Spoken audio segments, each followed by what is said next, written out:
but thanks for listening. Yeah. Hello, everybody, and welcome to We Say Things episode 232. 232. Very good. You're welcome. As you can tell, Cinderin, I'm very jet lagged, and so are you somehow. With the crazy 1 hour time zone change for you. You apparently are very tired today. I'm not jet lagged. Mind You lagged? can be tired without being jet lagged.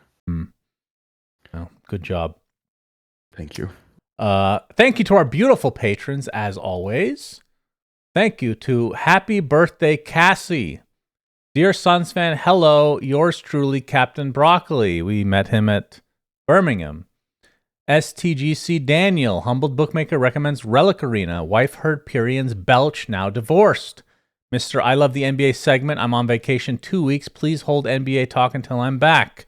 Met a lot of people that like the NBA segment in Birmingham as well. Yeah, it's actually worrisome. Pepperball says hi to Zarzar and Pigpen. T Coil. Q Ludes is ready to praise the podcast. Lab Dota, Disco Farm D, The Megapope, and Zan Xavier. And Nate Thicko01 Hamscroat, Shark TM, Janie, Dop, nothing to see here. Yeswi Ivreno. Ben Broomhead loves the NBA segment. Dear God. Wooden Aftertaste, Anonymous, and flies are such nimble aviators that they can take off backward. Mr. Niebling. Very cool. Thank you, I can Mr. also Niebling. take off backward. With your crop dusting? What is that in reference to? No, I can just walk backwards immediately. Oh, yeah. It actually wouldn't even look that awkward really for that you. Cool. Okay, great. Nice try. So we have a bit of a light episode. I'm really interested how much Cinderin can talk to extend it. Challenge for you. But first, of course, everyone's favorite segment, the NBA, Cinderin. All right, let's talk about the Suns real quick. Here's the brackets. Oh, no. As you can see, we got swept in the first round by the Timberwolves. Keep in mind that we played the Timberwolves 3 times during the regular season, and we beat them every single time. I genuinely thought we had the advantage. The Suns have been pretty bad all year, to the point where watching them is just genuinely unenjoyable, which is extremely rare for me. It's just been one of those weird years where there's expectations, but they just play so poorly. There's no heart. There's no drive. There's no leadership. You're just getting annoyed with everybody watching. It just puts you in a bad mood. But towards the end of the year, I think I mentioned this on the podcast. I think the last 10 games, we had the hardest schedule in the last 40 years, something like that, in terms of the quality of teams that we were playing. And we started to pull it together. I think we went 7-3, which is really good. It's all against playoff teams. And it looked like we were finally getting it together, and then we just absolutely shit the bed. None of these games were even remotely close. There's nobody on this team that plays with any heart, and it makes me dislike them. And I've been watching them for over 30 years, and I've never felt this way about even the teams that are just absolutely awful that we've had. They don't even get close to making the playoffs. There's something redeeming about them. Somebody that hustles, okay, we're developing young talent. There's something to look forward to. For this, it's we put all our eggs in one basket, essentially. We just mortgaged our entire future. We got swept by a team that's only going to get better, and we look like shit. If we get swept and the games are close, or somebody if there's any redeeming quality, I wouldn't feel this way. So it's actually weird.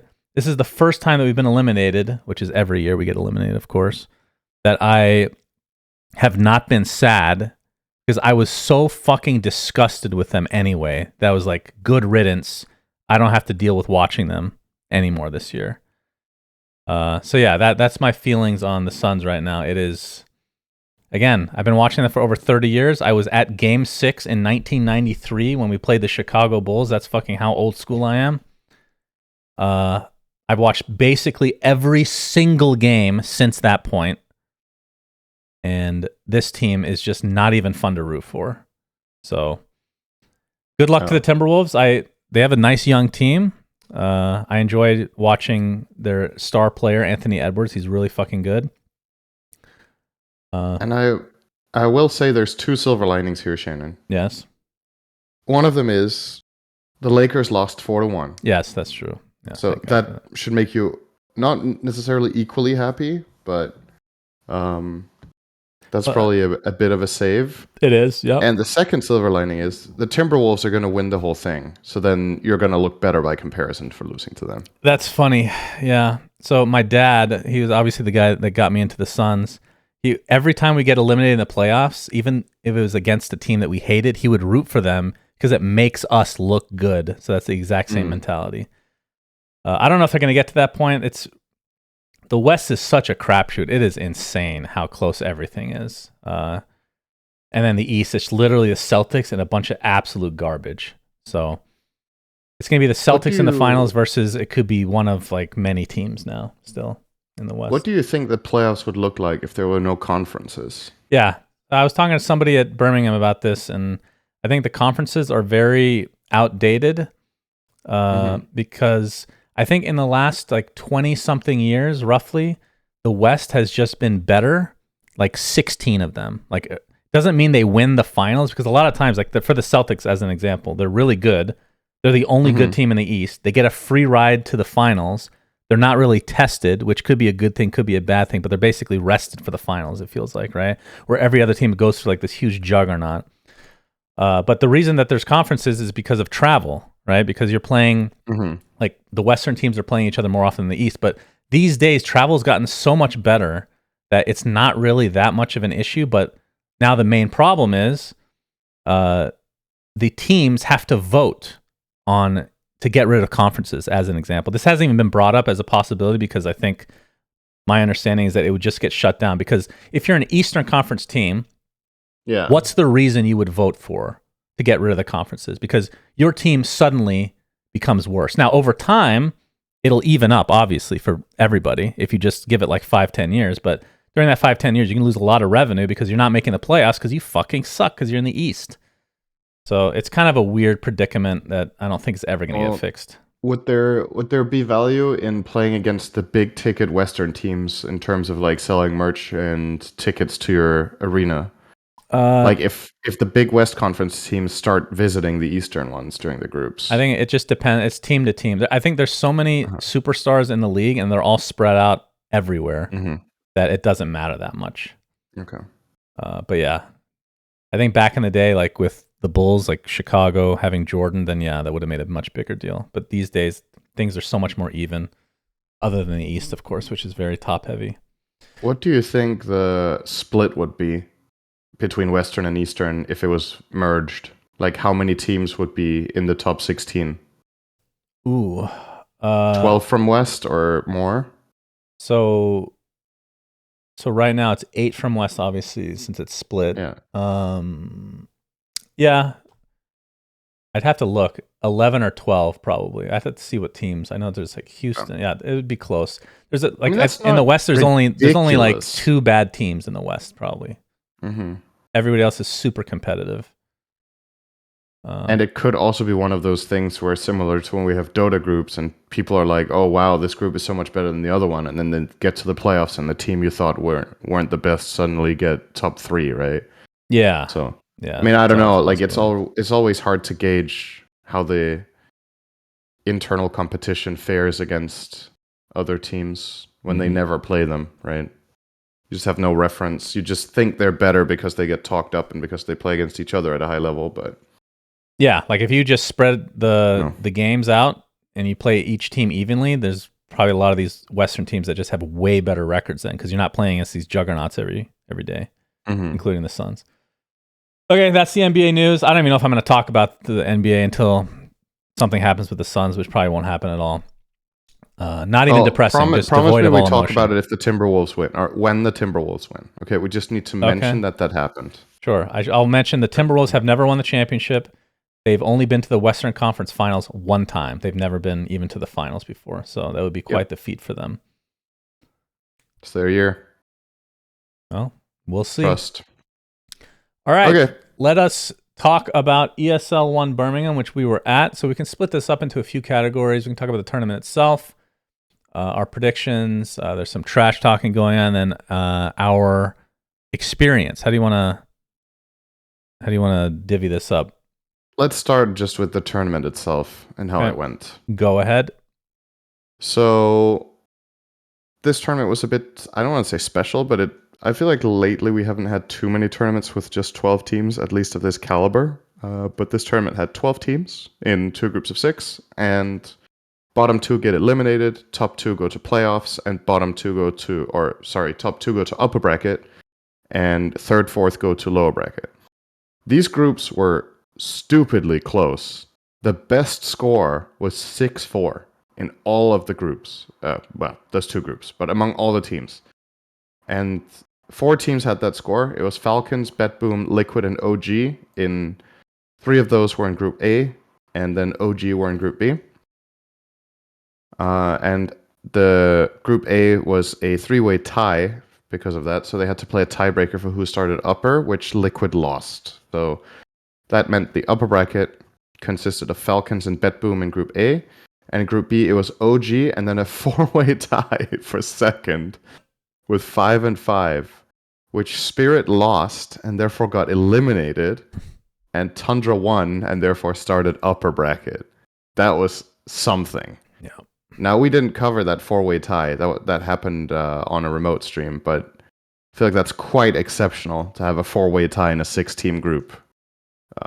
So the groups were really, really fierce. But ultimately, upper bracket was Falcons BetBoom, OG Tundra, and then lower bracket was Liquid G2IG and Extreme Heroic. Those were not the matchups, just the teams. So already, you and I picked dark horses for this, and they both made it through to playoffs. So who did I pick? That was a good start for them. You picked Talon. Sorry, not Talon. Tundra. Oh. So your dark horse team started upper bracket. And Heroic were tied with them. So we both had some good guesses. I guess in Group B you could have barely guessed wrong, but unless you picked Gaming Gladiators there. Oops. Yeah, so that was the group stage. Enter playoffs. Upper bracket is Falcons versus Tundra and OG versus BetBoom. And Falcons lose to Tundra 2-1. Tundra secures top 3, and BetBoom beats OG and also secure top 3. The Tundra BetBoom series later on is relatively one-sided, I want to say, all things considered. BetBoom run them over 2-0. The first game is a little bit close, but the second one is not. And they look primed for the finals. So BetBoom with another great tournament run. And Falcons, after dropping down against Tundra, go on a tear. They 2-1 Liquid, they 2-1 OG, and they 2-0 Tundra. And get themselves into the grand finals once again, as is tradition, apparently, with this team. So we're obviously skipping over some of the series. There was a lot of really good Dota played. We can talk a little bit about the quality of games if you want after the results, but yeah, the finals repeat that we've seen a couple of times. Falcons versus BetBoom. BetBoom coming from the upper. You're like, okay, is this going to be the time? We both unanimously agreed we don't think so. We actually both thought Falcons were going to win 3-0, and we were right. Some overall decent games in the final. Especially game 2, BetBoom absolutely should have won, but they didn't. So Falcons once again find a way, and this is just their patch. And I was talking to Snaking at the after party, and I was like, if you could choose, would you want to stay on this patch for another 6 months or get a new patch? Because you guys are winning more or less everything. You really have it figured out. And he said, I'd rather have a new patch. Good lad. He's just saying that. And I was like, no, I mean, you're basically printing right now. Look at the upside. And he was like, if I were him, I would say after a lot of Riyadh. it is about fun. After Riyadh, new patch then. Yeah. But I think a lot of it for these players, despite playing for a lot of money, is also the joy and the magic of the game itself. And I think they're probably also run a little bit dry. As a matter of fact, it was said in an interview from Extreme Gaming that they didn't scrim this patch at all because they thought there was going to be a new one before this event.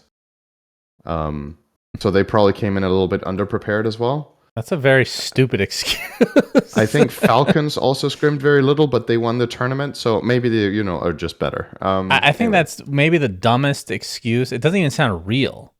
Like, surely you still scrim like that. There's no. I refuse to believe that's a real. I don't know. Thing. It was just said. Who knows? Yeah. I think Falcons. I think in the winners interview, Skitter also said that they barely scrimmed, if at all, as well. They just were better during the tournament, and then obviously start preparing, I guess. But anyway, that's how it went down. So congrats to Falcons. They take down the grand prize of 300 grand. Betboom gets second for 175. Tundra gets third for 120, and OG get fourth for 85. And we should mention about OG that they had the one UK player, so the fans were... The fans, first of all, they were lovely. I really enjoyed the crowd. I thought this was some of the best crowd that we've had, so I thought that was really cool. It was nice to meet a lot of the fans who seemed very happy to have an event back in the UK, and just some of them had traveled from quite far even, not necessarily only the UK, to come watch, so that was really cool.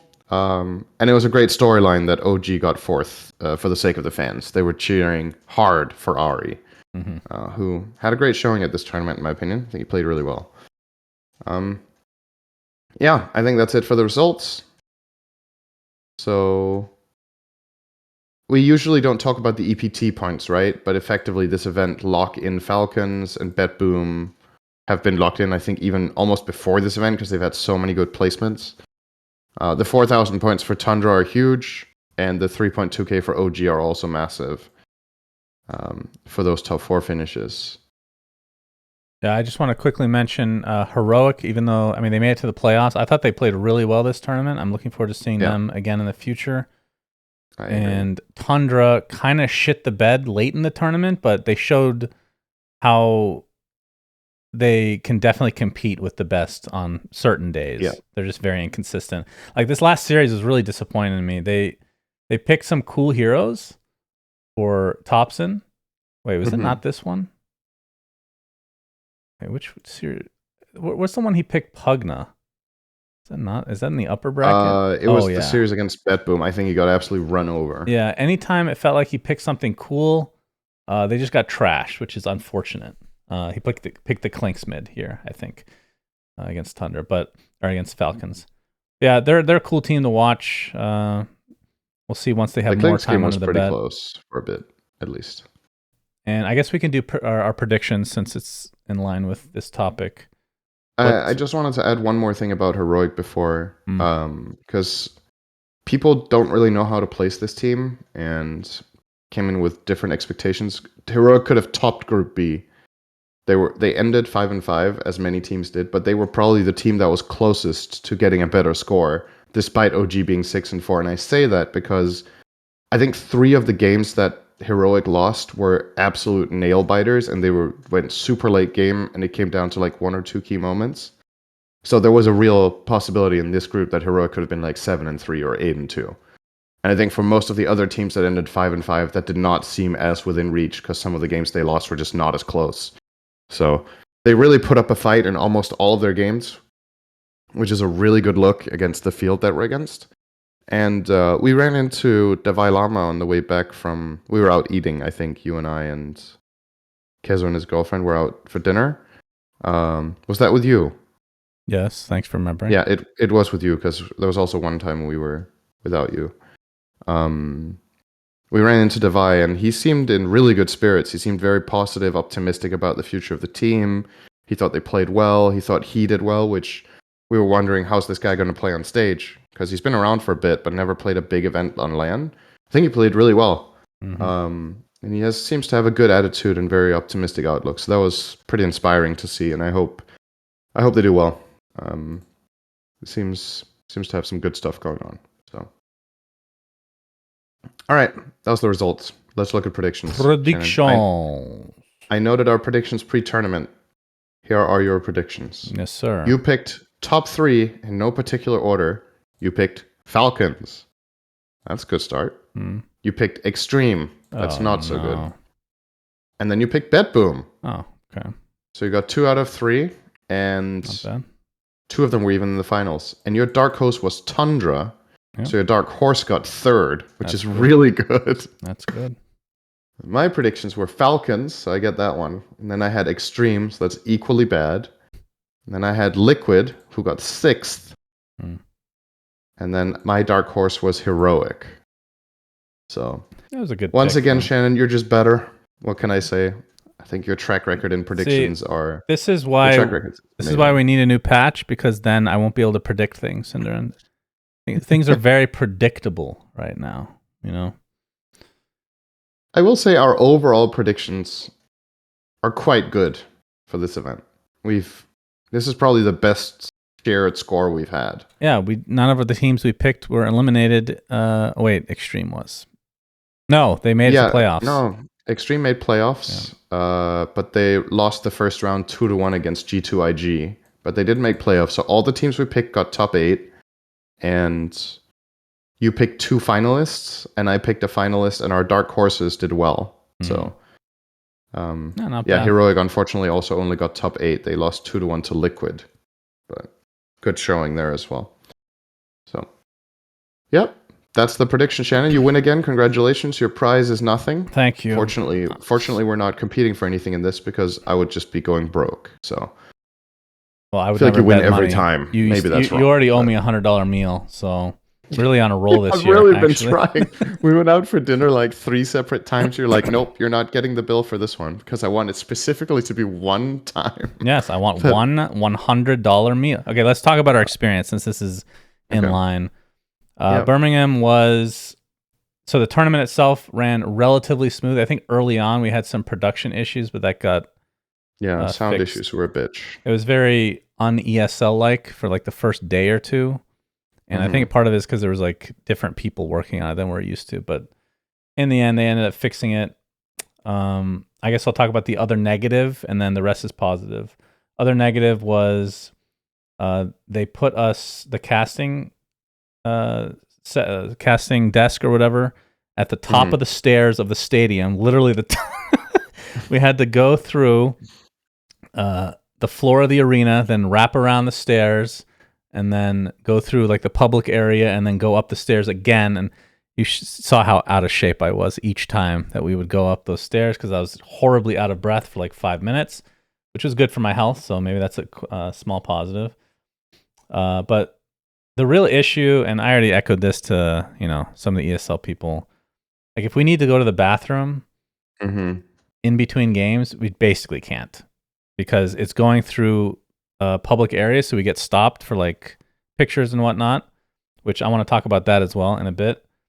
So it's like I basically have to pee before. I learned to just pee beforehand and then just basically hold it, or just ignore everyone and rush down, go to the other side of the arena to find a private bathroom, because a couple times we made it to the public bathroom. It was just the line's like way too long to even remotely it wasn't think feasible to make it on time and be back for the game, basically.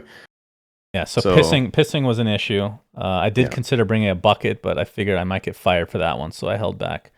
Yeah, that's very considerate of you. Yeah, so those are the negatives. The positives, okay, one more negative. You know me. Okay. We'll talk about food.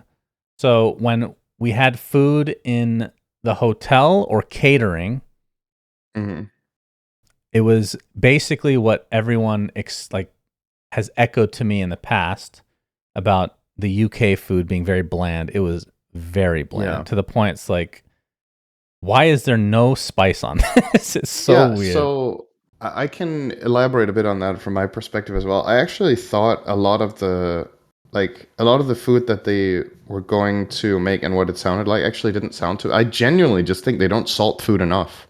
So I have to imagine it's a cultural thing where they don't like salt. Because I don't know what to say. Like a lot of the fries that we had were not salted enough, and I think one of the days in the hotel catering that there was chicken breast. I genuinely think it was unseasoned one of the days. I had to assume they forgot to season it. I think there was absolutely no seasoning. I think just genuinely they just took chicken breast and fried it, and that was it. Yeah, it's strange. So yeah, really weird. In the catering overall, the best quality food were the pies, which are not the sweet pies, but the savory pies they make a lot of That's interesting you in say England that. I because disagree. they actually were salted. Oh, okay. That's why the I sauce would in the get pies I was would salted. get into like I don't eat meat pies very often, Cinderin. I Mm-hmm. know it's a very UK thing, but you dig in there, you get through the crust, and then it's meat with it looks like sauce, but there's Type of gravy. to me, okay, there's just no taste. Like Really? I I got to thought the that middle of this actually. and there's no like I didn't add anything to it, but I probably should have. Mhm. Like not a fan. But we did go out to dinner a few times and had some excellent meals. So Yeah, the restaurants we went to were we very had good. Japanese twice, very good sushi to the point where I was Mm. actually eating more. Usually I just get the sushi rolls, but Mm-hmm. I expanded my horizon. I had some eel, very delicious, Cinderin. Thank you for introducing Mm-hmm. me to that. Was very happy with that. And then we went to what was the Indian restaurant we went to? Somebody at the event wanted us Called to Dishoom. what is it? Dishoom. Dishun. Dish and then OOM in one Oh, word. okay.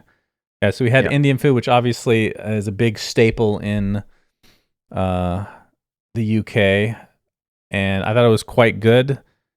It definitely gave me some diarrhea the next day.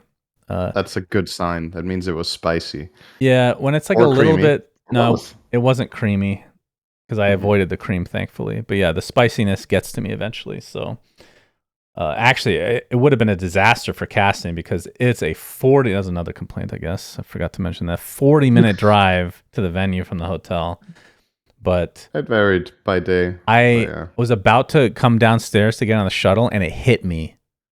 And luckily for me, that was the last bout of it because once we got on the shuttle, everything was a-okay, and we didn't. I was really worried that, like with the whole bathroom situation that we just went through in detail with the casting section. Imagine if I had diarrhea. Just would have been terrible for everyone Yeah, what can involved. you do then? But yeah, anytime we ate outside, we had fish and chips officially, like legit fish and Yep. chips. I thought it was quite good as well. Very good environment as well for that place. So yeah, as long as we left the hotel and didn't eat the catering, food was actually quite good. So that was a Yeah. surprise. It's like the UK gets a bad rep for the food, right? And I just think it's unfortunate that you have this event with a lot of people coming in from a lot of different places, and then, maybe they could have shown their better side. Because clearly, as we saw in the restaurants we went to, there's really good restaurants. Mhm. All the places we went to, I was really happy with what I got. I thought it was either really, really delicious or really good value for all the places we went. So it was just specifically the catering. And ironically, with the catering, I was talking about the pies. I actually think the best item they had on the catering was the sweet desserts. So because there you can't really fuck up the seasoning, right? Like the sugar is just an ingredient in the cake. And Yeah, that's true. then you're good, right? So the pastries that they had were quite good. Oh, Yeah, and I don't know. good Strange. job to everybody in the UK. Your Snickers uses the same formula as America.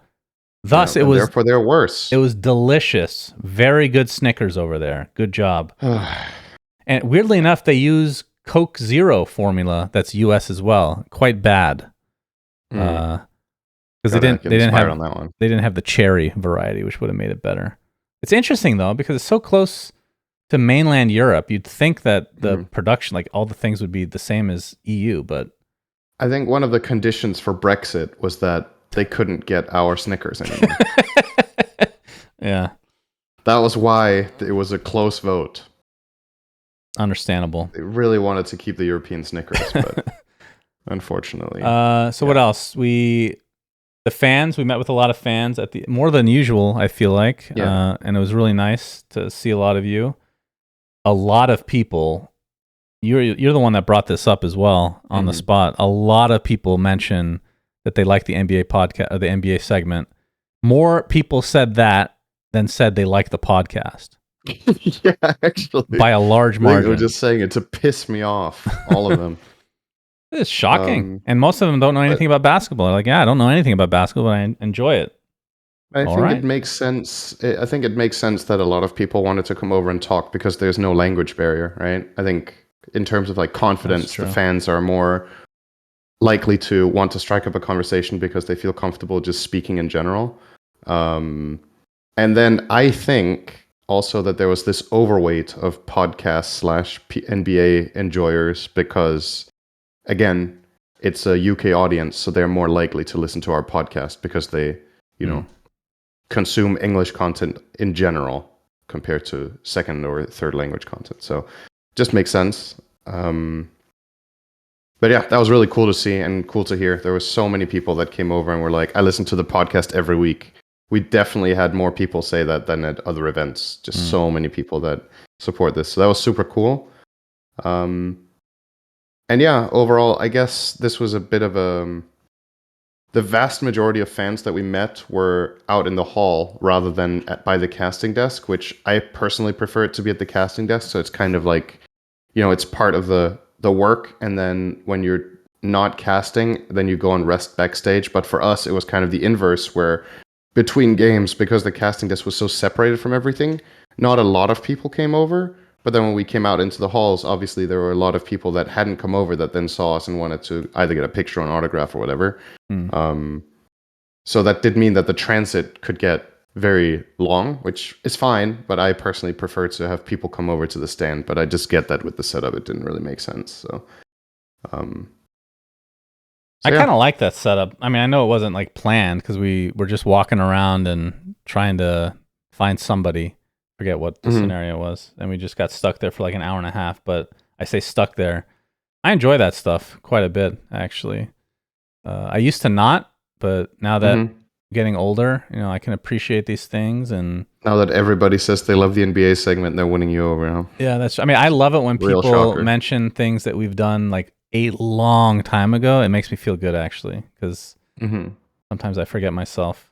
But you know, comments like, I don't know if they're exaggerating, but even if they're not, or even if they are, people saying that they literally got into Dota because of us, like watching A to Z or watching My Hero Spotlights from back, like whatever the case may be.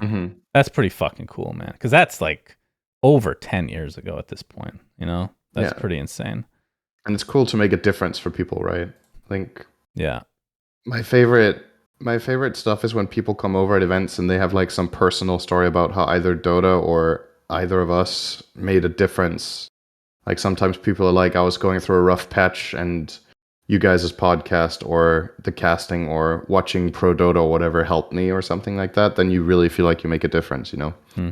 That's really cool because, you know, most of the time when we're casting, you're casting for people who you don't know. You don't know what situation they're in and why they watch Dota or whatever, and you're just trying to be entertaining. So getting that reaffirmation that it really makes...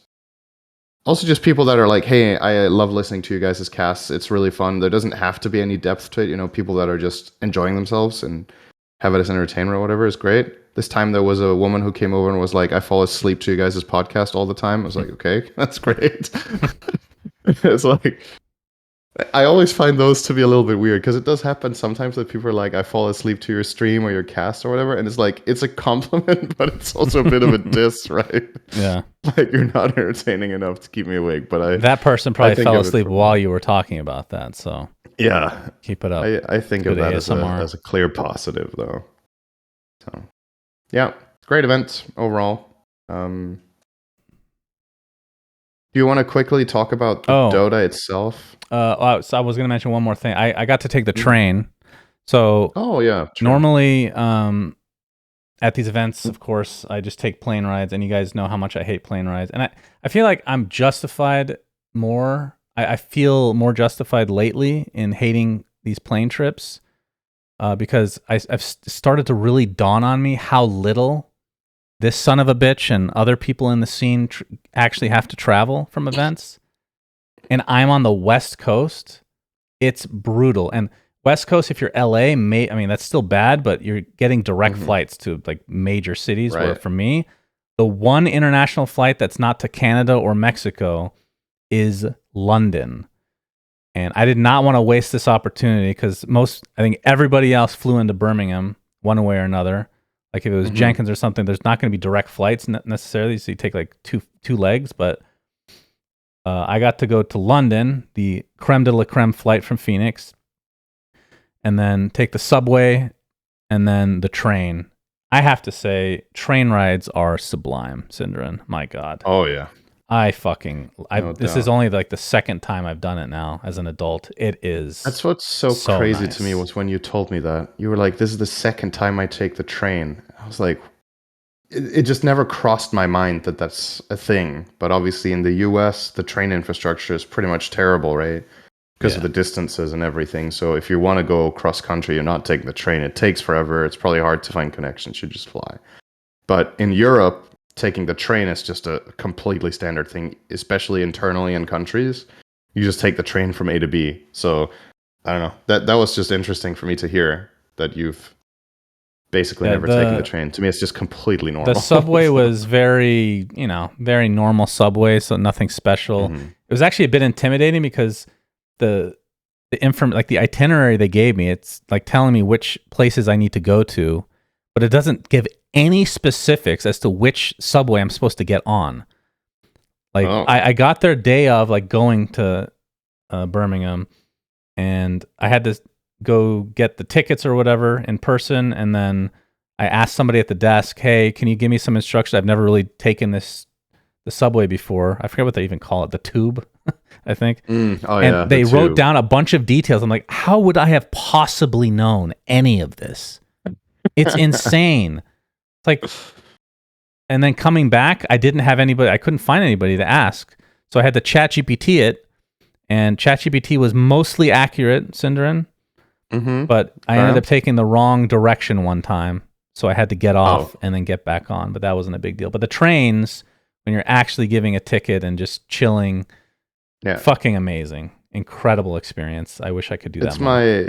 It's my favorite means of public transport is taking the train. It's just very relaxed. It's one of the easiest ones to fall asleep on if you want to sleep. You get to enjoy a lot of the time a nice drive through nature.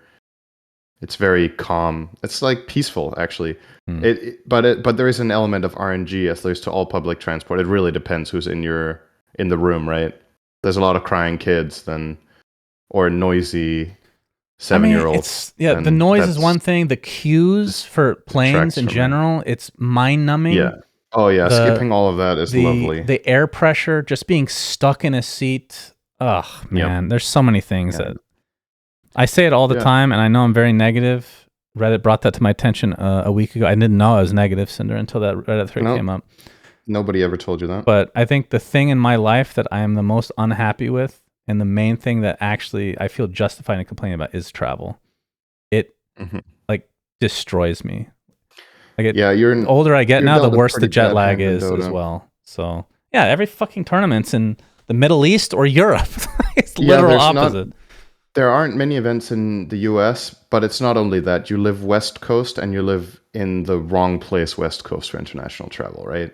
If you at least lived in LA, then that would help quite a lot. Or obviously, if you lived in New York, it would be way easier than the trips to the. Then I'd have to live in New York. 3 hours shorter. But yeah, point taken. Yeah, of course, but like just for travel, right? Then the distance would be 3 hours shorter, and you would have a lot of direct connections that you just don't have. So, yeah, considering you in the last couple of years of all events you have worked, it's only been TI that you had an easy trip to. Everything else is either Europe or SEA.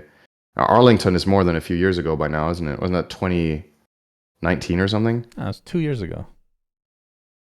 Really? Wasn't it? 2022. Okay, never mind. But still, I mistook it for. Sorry, and what was I know you're really excited for the Boston major. You're really excited for Copenhagen TI, and I'm excited for you. But then, shortly after that, it dawned on me, that means no NA Dota. That's right. You don't get a single event this year. Yeah, that's really a real shame.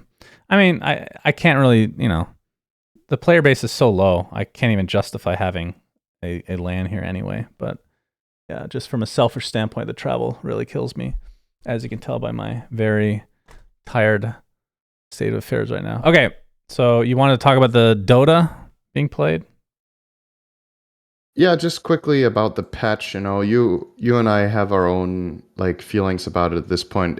I think the unanimous opinion, so to speak, among pros and talent is that the game is too solved right now. So hopefully a patch comes soon. And not just that, it's the way in which teams win a lot of the time. So I think we got relatively lucky with a couple of our games that they genuinely felt exciting up until the hour mark. For the most of the time, either team could win. But there were many games in this tournament where a team is ahead by such a significant amount at 20 minutes, you know they're going to win, and then it's just a matter of when.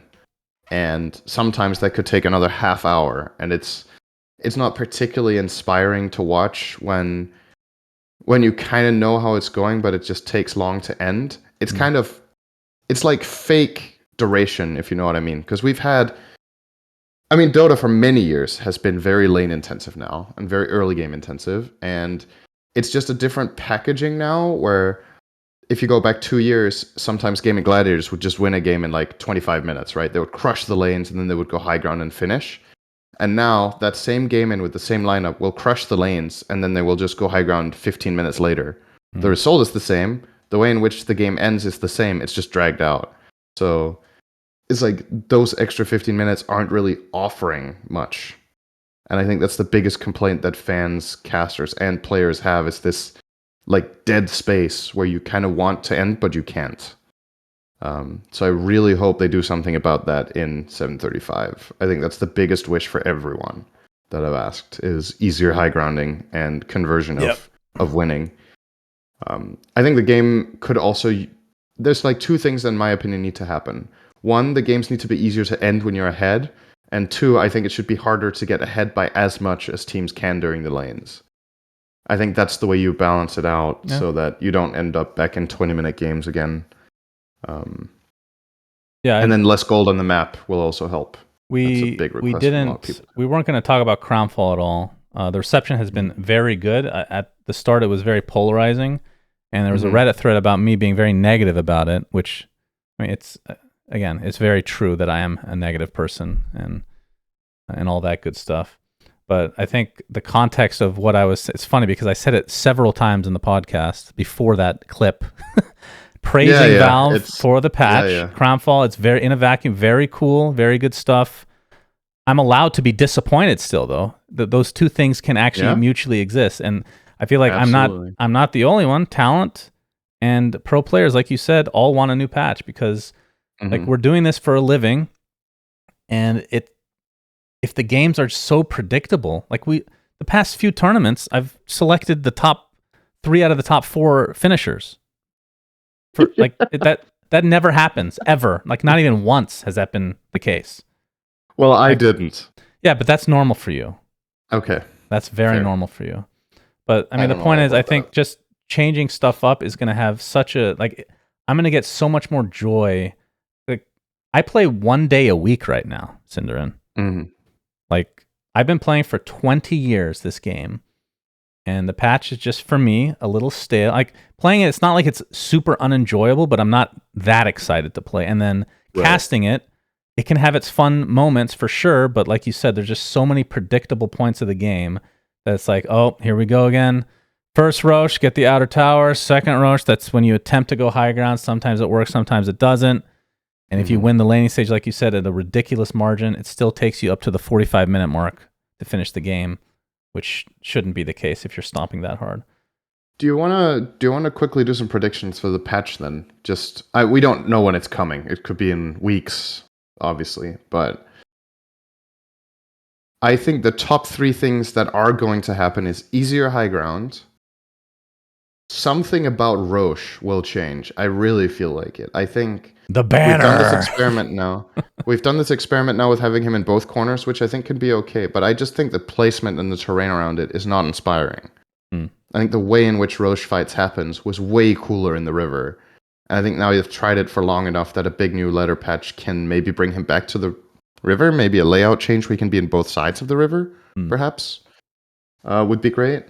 Because I think this proof of concept of Roche being in 2 different spots, I think that has worked quite well. But I don't think those spots should be the absolute corner of the map. So yeah, we've talked about this in the past. I agree. Yeah.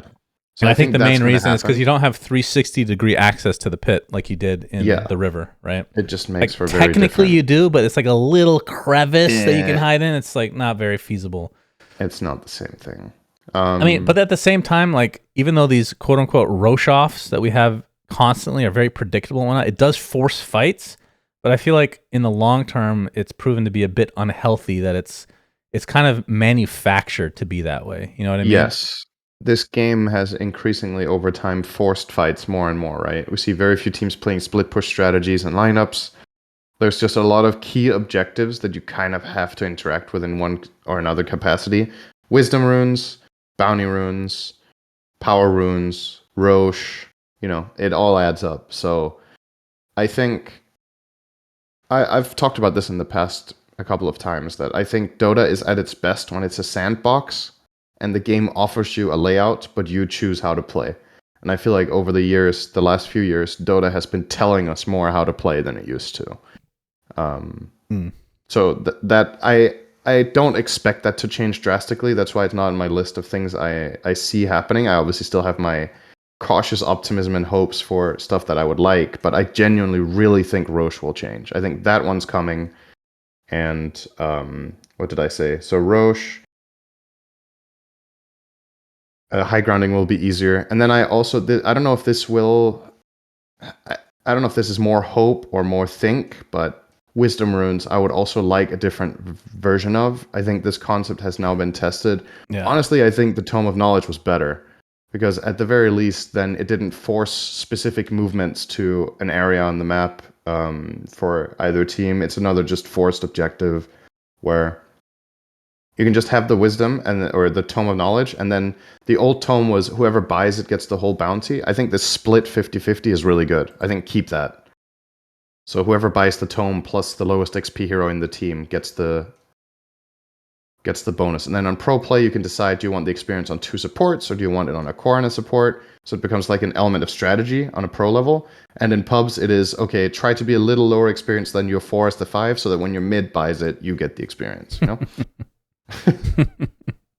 know. I think I agree. I don't like the wisdom runes either, and I think the tormentor, the placement can be tweaked. I don't know where I would want it though, if I'm being honest. But and then Roche banner needs to be reworked completely. I think I'm in the minority. I think feel like most that's people also coming. Most people don't like the concept, or they don't like the item conceptually.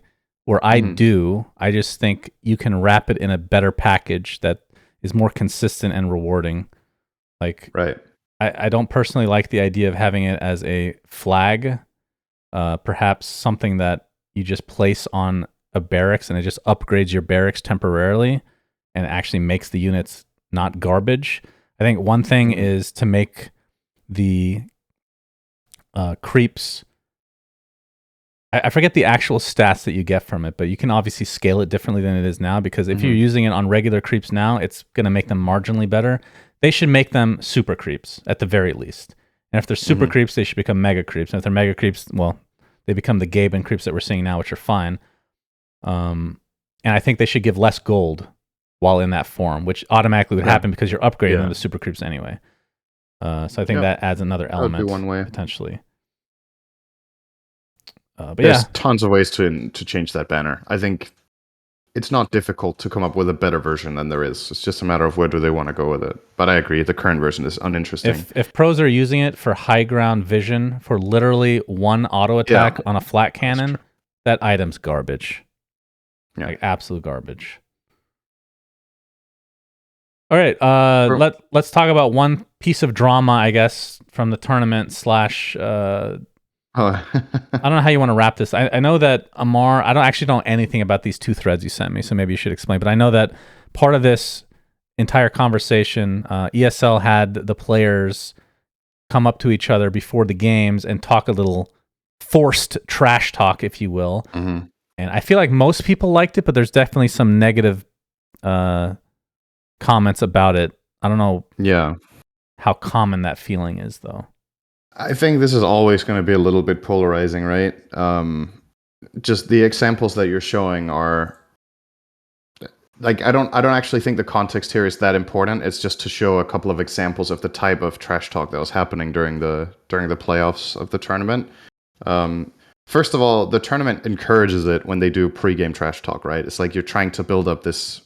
The theme of the tournament is the brawl as well, and the it's so they're playing on that a bit, right? As part of the theme, with the brewmaster being the signature hero of the branding, and in the crowd, a lot of the crowd shots that they did were people chugging beer and encouraging that kind of like roo roo roo, kind of caveman almost.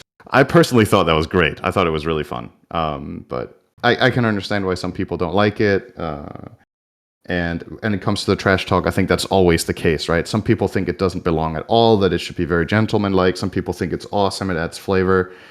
I'm personally a little bit in a bit of both camps on it, because I think it can easily be too much, and I think it can easily be too forced. And for me, the thing that makes it good is if people are creative with it, if it's well timed, so you do your trash talk in like a good moment, which is why the use of voice lines, for example, in Dota can be really fun and clever. I think Thompson was always very good at that, for example, with his hero voice lines.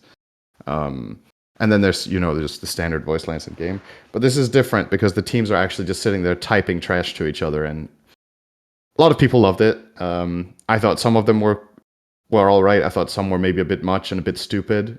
In the example that you showed before, I think it was the one from Toronto, Tokyo, where he's essentially just saying, "I'll fuck you up," like like what was it? What was it? He said, "I can do it to your face." It's like, okay, dude.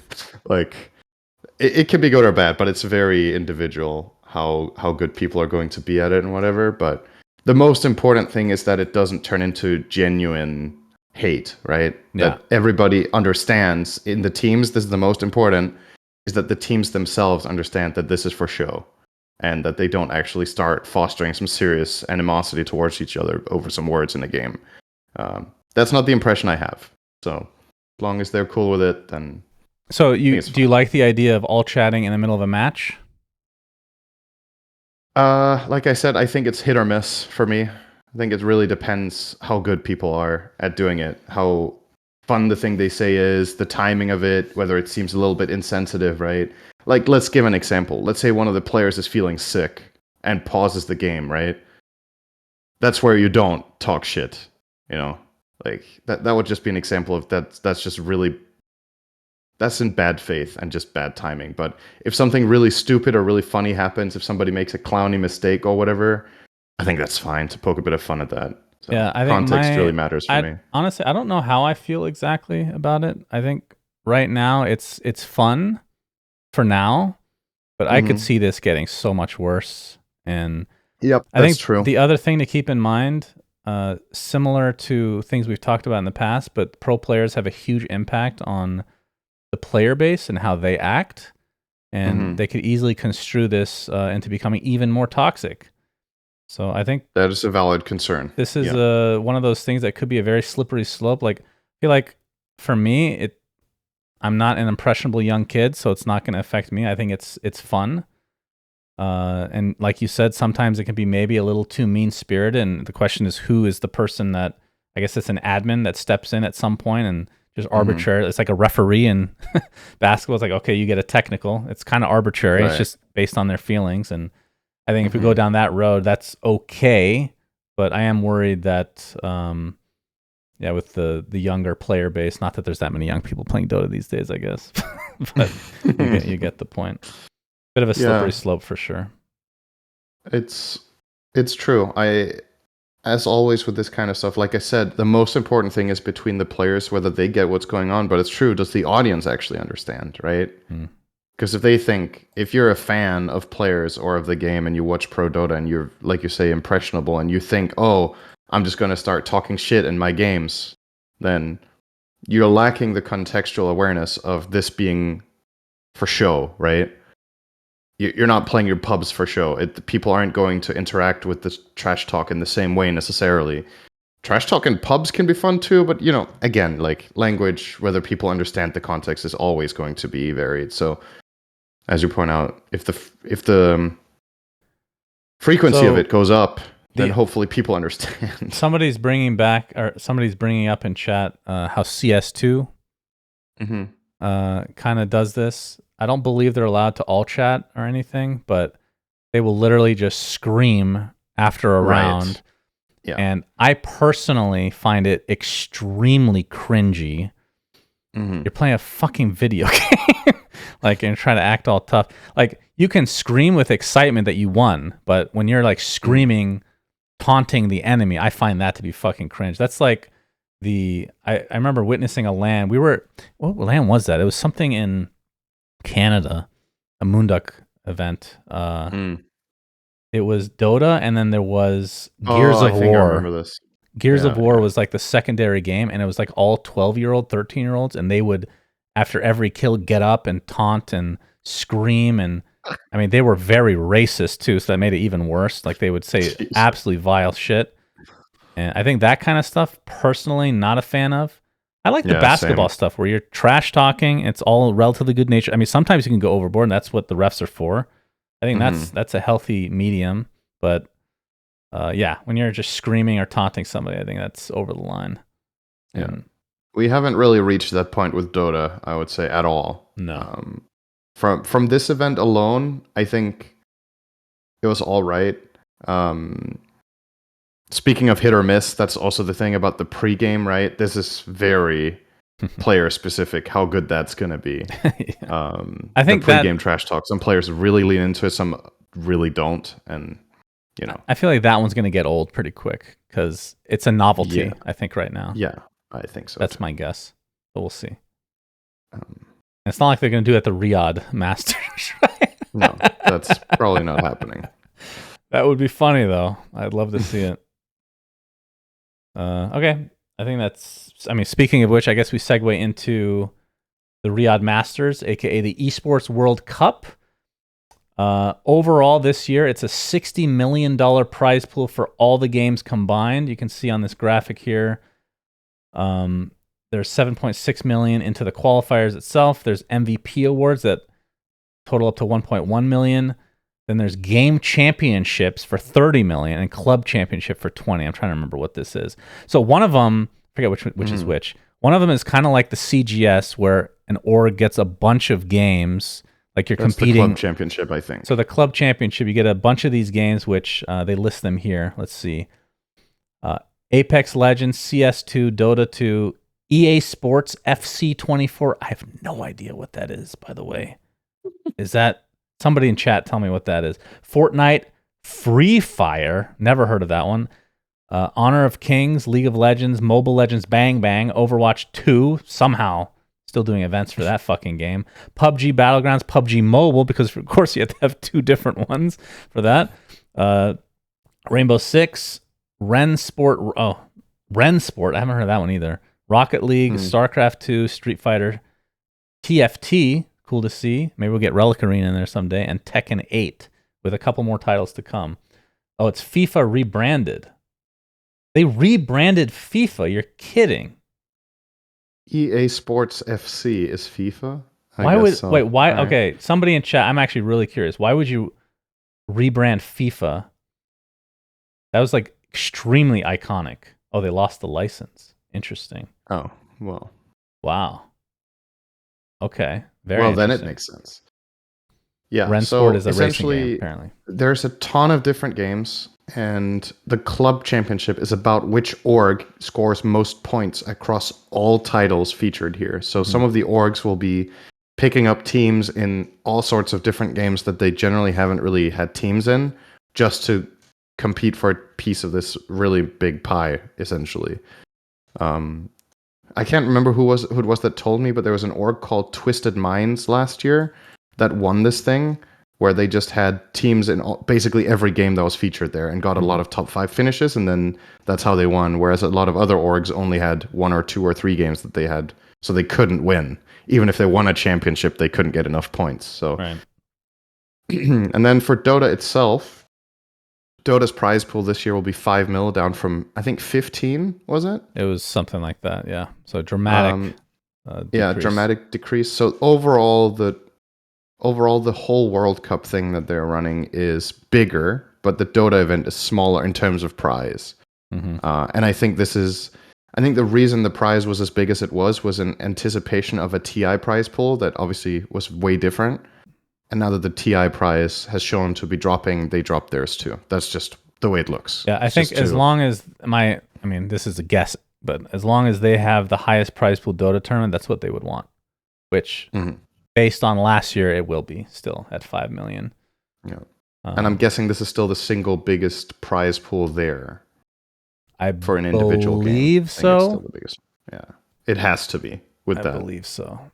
If there's a total of 30 million in championship prizes and Dota has a sixth of it, and there's like 20 titles, it's unlikely other games have as much. Mm-hmm. So that takes place, all of them combined, between July 3rd and August 25th.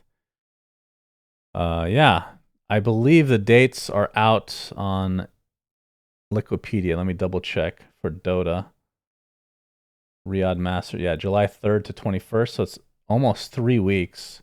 That's longer than the last one. And yeah, I think I want to see how this plays through, but it's not exactly the same, but the club championship, kind of similar to the idea of the old CGS, which conceptually was kind of cool, where you have a bunch of games and they're competing and you get points for each one. And obviously this just incentivizes organizations to get teams in every game that you can. But the problem is, like, a lot of these games won't be I'd be shocked if they're there in the next year, like Overwatch, for example. Yeah, and it's also I don't know if this kind of system, I don't know how the points are distributed, if the games are weighed differently or whatever, but obviously it's going to be hard to make a system like this that isn't weighed, either where some games are worth more points than others, or where the games that are way better opportunity costs, so to speak, right? For the orgs was like, oh,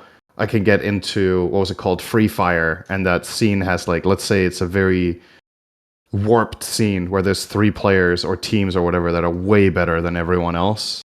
Then you just effectively buy yourself points by signing that team, right?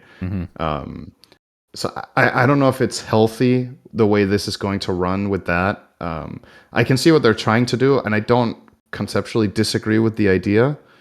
But maybe when you have this many titles, this many games, balancing it out and whatnot, and then with the insane incentive that there is, I think it's kind of hard to...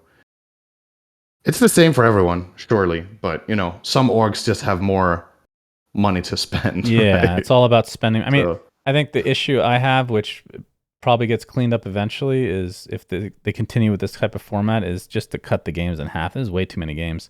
Like, a lot of them just feel really unnecessary. Like, I think having 2 fighting games is fine. Like, certain genres should have like 2 titles for it, but 2 different PUBGs, am I weird in thinking that's really strange? One's mobile, I know mobile one's bigger than the PC, so just get rid of the PC then. Overwatch 2, this is a fucking dead game. No offense to anybody watching that's from that scene. But yeah, it just feels like an unnecessary amount of clutter. But I feel like you can make it more prestigious by lowering the amount of games as well. But we'll see how it works out. I'm excited to see the results of this. I guess you get a lot different reach by having so many games, right? You interact with a ton of communities and people. But again, a lot of these games, I have to imagine the fan bases absolutely pale in comparison compared to the big games, right? Yeah. So the fact that there's some of these games that we haven't even heard of is, I mean, obviously can also just be ignorance on our part, but I don't think a game like Free Fire is, maybe it's huge somewhere else. Like, maybe I just don't know. What is Free Fire? I'm going to look it up right now. It's a mobile game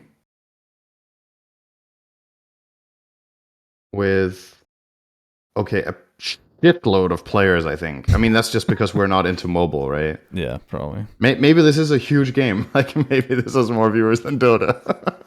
Wouldn't that be something? And I sit here talking my shit.